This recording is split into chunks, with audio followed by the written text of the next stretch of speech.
Hello guys, मैं हूं अभिषेक और आज की इस वीडियो में मैं डिस्कस करने वाला हूं वन पीस के लेटेस्ट चैप्टर 1141 के बारे में। फाइनली गाइस, इस चैप्टर में लूफी और जोरो ने लोकी को फ्री कर दिया है, जिसे देखने के लिए फैंस काफी यार एक्साइटेड थे।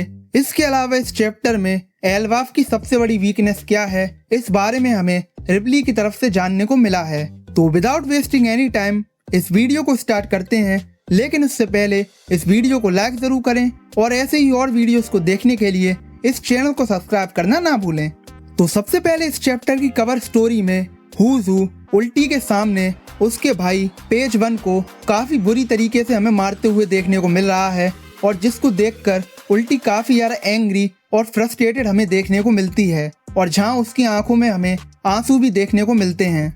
इसके बाद अब इस चैप्टर की बात करें तो इस चैप्टर का नाम है ओल्डर वुमेन, और इस चैप्टर की स्टार्टिंग में हमें देखने को मिलता है कि नामी रोड के साथ शिप से एल्बाफ के जायंट्स के विलेज की तरफ वापस आती हुई हमें देखने को मिलती है, और जहां वो रोड से बोलती है कि कितनी शर्म की बात है कि इतने बड़े कासल में भी घूमने के बाद ना तो उसे कोई डायमंड मिला और ना ही गोल्ड।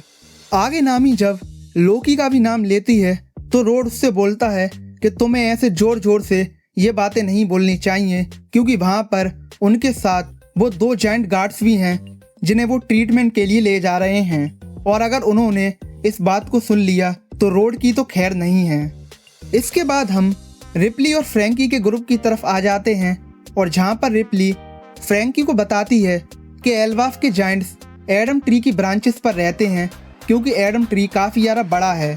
आगे हमें यहाँ पर एडम ट्री की एक बड़ी सी कटी हुई ब्रांच देखने को मिलती है, जिसके बारे में रिप्ली हमें बताती है कि इस ब्रांच के ऊपर हॉगन विलेज एग्जिस्ट करता था, लेकिन इस ब्रांच पर एक दिन अचानक से बिजली गिर गई, और जिसके बाद इस ब्रांच पर काफ़ी ज़्यादा आग लग गई थी।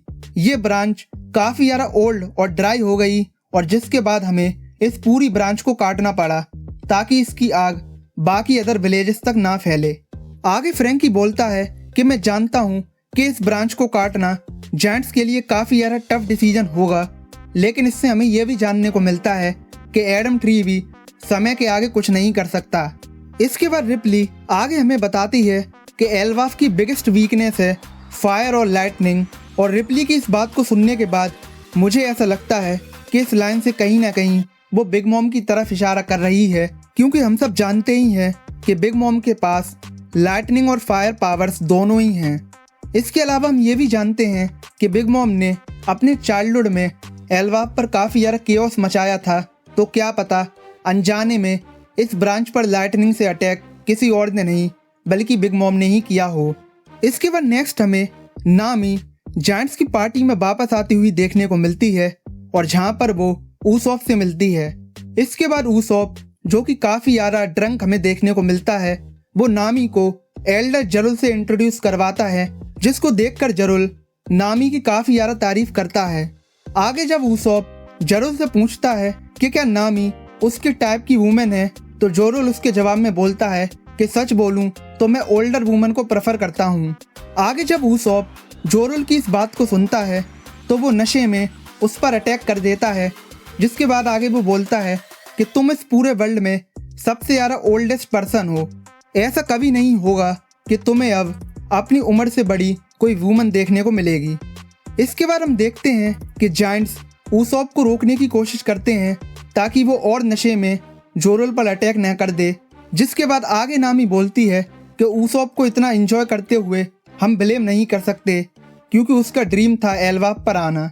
जिसको सुनकर जिम्बे उससे हंसकर बोलता है कि वो तो उसे देखकर लग ही रहा है। यहाँ पर हमें सांजी भी देखने को मिलता है, जो कि गर्ड को ढूंढ रहा है। इसके बाद नेक्स्ट इस चैप्टर में हमें गर्ड देखने को मिलती है, जो कि उन दोनों जायंट्स गार्ड्स को ट्रीट कर रही होती है जिनको रोड उसके पास लेकर आया था। इसके बाद आगे जब गर्ड रोड से पूछती है कि इन दोनों की ऐसी हालत किसने की, तो रोड पहले तो उसे कुछ नहीं बताता है, लेकिन जब गर्ड उससे बोलती है कि वो इस बारे में एल्डर जरुल को बताने जा रही है, तो रोड पहले तो उसे रोक देता है, और जहाँ पर वो आगे अपने मन में सोचता है कि अगर लोकी को फ्री करने वाली बात इनको लूफी के आने से पहले पता चल गई तो ये मुझे भी लोकी को फ्री करने वाले प्लान में गिल्टी मान लेंगे। होपफुली लोकी जब फ्री हो जाए तो वो एल्बाफ से बाहर जाकर अपना आतंक मचाए, और वैसे भी मुझे उसकी कोई भी परवाह नहीं है। मुझे बस एक ही बात की चिंता हो रही है, और जो है शैंक्स जैसे दिखने वाले पर्सन की। लेकिन जब रोड ये सारी बातें अपने मन में बोल रहा होता है तो गढ़ उस पर अटैक कर देती है, क्योंकि वो जानती है कि रोड उससे कुछ बातें छुपा रहा है। इसके बाद नेक्स्ट हमें फाइनली इस चैप्टर में लूफी और जोरो देखने को मिलते हैं, जो कि ऑलरेडी अंडरवर्ल्ड में लोकी के पास आ चुके हैं। इसके बाद जब ये दोनों यहाँ देखते हैं कि लोकी और उसके साथ एनिमल्स पर किसी ने अटैक किया है और लोकी की हालत काफी ज्यादा खराब है, तो लोकी से लूफी पूछता है कि लोकी यहाँ पर क्या हुआ, किसने ऐसा तुम्हारे साथ किया। लेकिन जब लोकी उसकी बात का जवाब नहीं देता है तो वो दोबारा उससे पूछता है कि लोकी कुछ तो बोलो। जिसके बाद ये दोनों नोटिस करते हैं कि लोकी अनकॉन्शियस है, लेकिन वो अभी भी जिंदा है।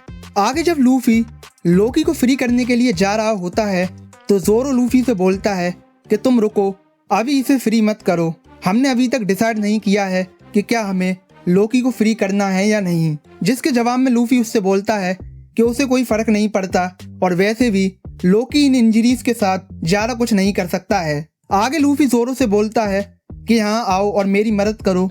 जिसके बाद जोरो बोलता है कि शायद ये चेन्स सी स्टोन से बनी हुई हैं, कौन हो सकता है जिसने इन सारे बीस्ट एनिमल्स पर अटैक किया होगा। लूफी तुम अभी पहले रुको, हमें पहले देखना होगा कि यहाँ पर एक्चुअली में क्या हुआ है। इसके बाद लूफी जोरो से गुस्से में बोलता है कि हमें लोकी की हेल्प करनी होगी, वरना ये यहाँ पर मर जाएगा। जिसके जवाब में जोरो उससे बोलता है कि वो लोकी की हेल्प करने के लिए ऑब्लिगेटेड नहीं है, मैंने उससे अभी तक बात नहीं की है, और वैसे भी हमें उसकी बैड रेपुटेशन को इतना लाइटली नहीं लेना चाहिए, कंसीडरिंग कि लोकी ओर्स जितना बड़ा जायंट है। इसके बाद जोरो लोकी पर अपनी किक से अटैक करता है, जिसको देखकर लूफी काफी ज्यादा शॉक्ड हो जाता है। और जहां आगे जोरो बोलता है कि इसके वुंड्स और ब्लड को देखकर लग रहा है कि ये कोई नाटक नहीं कर रहा है। इसके बाद लोकी इस किक को खाने के बाद थोड़ा कॉन्शियस होकर बोलता है कि किसने मेरे ऊपर अटैक किया। जिसके बाद वो दोबारा से अनकॉन्शियस हो जाता है। आगे लूफी जब लोकी को दोबारा अनकॉन्शियस होते हुए देखता है कि क्या ये मर तो नहीं गया। जिसके जवाब में जोरो उससे बोलता है कि अगर ये यहाँ मर गया तो ये उसकी किस्मत होगी। जिसको सुनकर लूफी उससे बोलता है कि जोरो तुम काफी ज्यादा कोल्ड हार्टेड हो। इसके बाद जोरो आगे बोलता है कि ठीक है, मैं लोकी को फ्री करने के लिए तुम्हारे साथ हूँ, लेकिन हम लोकी के पैर के सी स्टोन्स को नहीं खोलेंगे, हम पहले उससे बात करेंगे जब वो दोबारा से कॉन्शियस हो जाएगा। इसके बाद लूफी जोरो की इस बात को सुनकर काफी ज्यादा खुश हो जाता है, और वो उससे आगे बोलता है कि ठीक है, मैं पहले चॉपर को बुला के ले आता हूँ। जिसके बाद जोरो उससे बोलता है कि आओ, लाइब्रेरी यहाँ से काफी ज्यादा दूर है, शायद हमें एल्वाफ के विलेज में कोई डॉक्टर पार्टी करते हुए देखने को मिल जाए।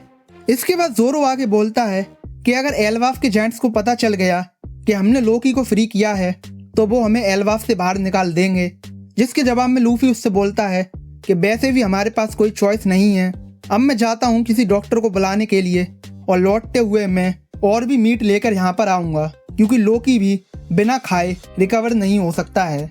इसके बाद जोरो लूफी से बोलता है कि यहाँ पर इतनी सारी मीट है तो, जिसको सुनकर लूफी काफी ज्यादा गुस्से में बोलता है कि दोबारा ऐसा जोक कभी नहीं करना, ये सब मेरे फ्रेंड्स हैं, मैं बाद में जाकर माउंटेन में हंटिंग कर लूंगा। आगे जोरो बोलता है कि मीट तो मीट होती है। जिसके बाद लूफी उससे बोलता है कि जो भी मेरा फ्रेंड होता है वो मेरे मेन्यू से हट जाता है। जिसको सुनकर जोरो बोलता है ओके, माय बैड। इसके बाद जब लूफी यहाँ से जा रहा होता है तो वो देखता है कि आसमान से हजरुद्दीन का क्रू एक शिप से उसकी तरफ नीचे की ओर गिर रहे होते हैं। और यहाँ हमें जानने को मिलता है कि रोड ने उन्हें लूफी के प्लान के बारे में बता दिया है, और इसीलिए वो काफी यार इमरजेंसी में आइलैंड क्लाउड का यूज करके अंडरवर्ल्ड की ओर आ गए हैं। यहाँ हमें यह भी जानने को मिलता है कि जो आइलैंड क्लाउड्स होते हैं वो अंडरवर्ल्ड में गायब हो जाते हैं, और इसीलिए ये लोग यहाँ पर हमें गिरते हुए देखने को मिल रहे हैं। इसके बाद जब ये लोग यहाँ पर गिरने ही वाले होते हैं तो लूफी गम गम बलून का यूज करके इन सबको बचा लेता है, और जिसके बाद हमें ये सारे जायंट्स थोड़े बहुत इंजर्ड होते हुए हमें देखने को मिलते हैं। इसके बाद हजरुद्दीन लूफी से थैंक यू बोलता है कि उसने इनकी जान बचा ली, क्योंकि अगर ये डायरेक्ट जमीन से हिट करते तो ये यहाँ पर मारे जाते। इसके बाद हजरुद्दीन लूफी से बोलता है कि प्लीज तुम लोकी को फ्री मत करो, तुम लोकी पर बिल्कुल भी भरोसा नहीं कर सकते, क्योंकि वो काफ़ी ज़्यादा कनिंग है और काफ़ी ज़्यादा क्रूल है। वो काफ़ी ज़्यादा ईविल है और वो एक ऐसा विलन है जिसको कभी भी माफ़ नहीं किया जा सकता। हम उसे बचपन से जानते हैं और वो काफ़ी ज़्यादा झूठ बोलता है। वो एक ऐसा बीस्ट है जो किसी को भी मार सकता है, भले ही उसने उसको पास्ट में अपना फ्रेंड क्यों ना बोला हो। लेकिन जब हजरुद्दीन लूफी से ये सब बातें बोल ही रहा होता है तो जोरो आगे बोलता है कि अब काफ़ी ज़्यादा देर हो चुकी है, क्योंकि उसने ऑलरेडी लोकी को फ्री कर दिया है। इसके बाद इस चैप्टर के एंड में हमें एक काफ़ी ज़्यादा शानदार डबल स्प्रेड पैनल देखने को मिलता है, जहाँ पर हम देखते हैं कि लोकी अब ऑलरेडी फ्री हो चुका है और वो अब हमें खड़ा होते हुए देखने को मिलता है। उसको देखकर जितने भी जायंट्स होते हैं वो काफ़ी ज़्यादा शॉक्ड हो जाते हैं और लूफी भी काफ़ी ज़्यादा शॉक्ड हो जाता है, क्योंकि उसे तो लगा था कि लोकी अभी अनकॉन्शियस होगा। बाकी इस पैनल को देखकर लग रहा है कि लोकी काफ़ी ज़्यादा बड़ा जायंट है, क्योंकि उसका जो साइज है वो नॉर्मल जायंट के मुकाबले काफ़ी ज़्यादा बड़ा है और वो हमें एक बड़े से मॉन्स्टर की तरह देखने को मिल रहा है। इसके बाद इस चैप्टर के एंड में हम देखते हैं कि लोकी एक हाथ से अपनी वेपन को उठाने की कोशिश करता है और उसके चेहरे पर हमें एक ईविल स्माइल देखने को मिलती है, और जिसको देखकर हजरुद्दीन उससे बोलता है कि स्टॉप लोकी, तुम अपने हाथों को रागनिर से दूर रखो, जो कि उसके वेपन का नाम है। बाकी नेक्स्ट चैप्टर में ये देखना काफ़ी ज़्यादा इंटरेस्टिंग होगा कि अब लोकी एक्चुअली में यहाँ क्या करने वाला है। क्या वो लूफी, जोरो और बाकी अदर जायंट से लड़ेगा, या फिर वो उन्हें शैमरॉक और गंको के बारे में बताएगा और फिर ये सब लोग मिलकर एल्वाफ को गॉड्स नाइट के आतंक से बचाएंगे। बाकी आप लोग बताइए मुझे इस वीडियो के कमेंट सेक्शन में कि आपके क्या ओपिनियन है वन पीस के इस लेटेस्ट चैप्टर को लेकर। इसके अलावा इस वीडियो को लाइक ज़रूर करें और इस चैनल को सब्सक्राइब करना ना भूलें। बाकी मैं मिलता हूँ आपको ऐसी और किसी वीडियो में, तब तक के लिए बाय बाय।